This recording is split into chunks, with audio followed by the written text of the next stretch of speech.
Մայիսի 31-ին ընդառաջ դաշնակցությունը շարունակում է ընտրողների ներկայացնել իր նախընտրական ծրագիրն ու մայրաքաղաքային խնդիրները լուծելու սեփական մոտեցումները։ Երևանի ավագանու ընտրություններին կուսակցության համահավաքական ցուցակում ընդգրկված տեխնացուներին այս անգամ սպասում էին ջրվեժում։ Դաշնակցական տեխնացուները ընտրողներին բացատրում են, թե զուր այն մտավախությունը, որ ընտրությունների ելքը կանխորոշված է, կարևոր է յուրաքանչյուրի քվեն։ Ուզում եմ խոսեմ այն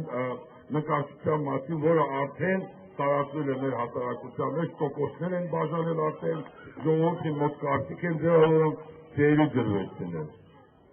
Ոչ մի նկարչություն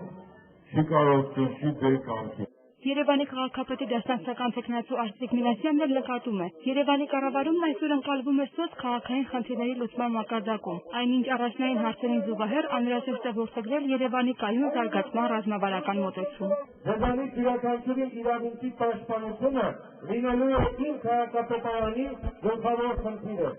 Շատ աշխատանքներ ապահովելու, արձանապատիվ աշխատավարձեր ապահովելու, հասարակական ծեծություն ապահովելու, կարգ ու կանոնը ապահովելու մոտեցումներից առանցված քաղաքական իրավունքների ամբողջական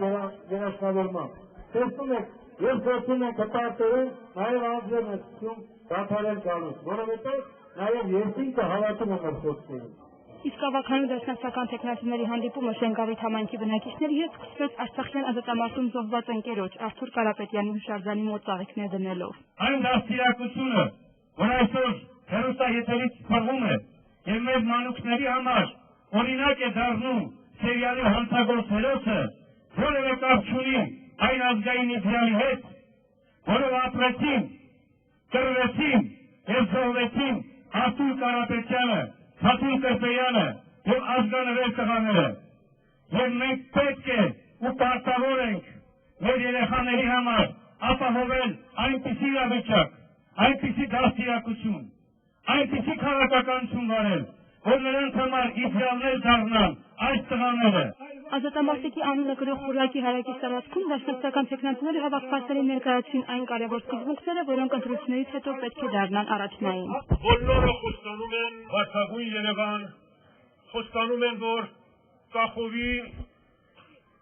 ուրեմն կանաչներ պետք է լինեն այս շենքերից դեպի վար, նաև պետք է տանիքները վերանորոգվեն, բայց միաժամանակ բոլոր տեխնացուները խոստովանում են, որ այսօր Երևանի դիմագիծը աղջատված է, աղավաղված է, մեծ ոտնձգություններ է եղել այս վերջին տասնամյակներին Երևանի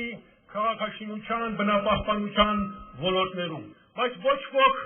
չի ներկայացնում դրա ձգտապատճառները։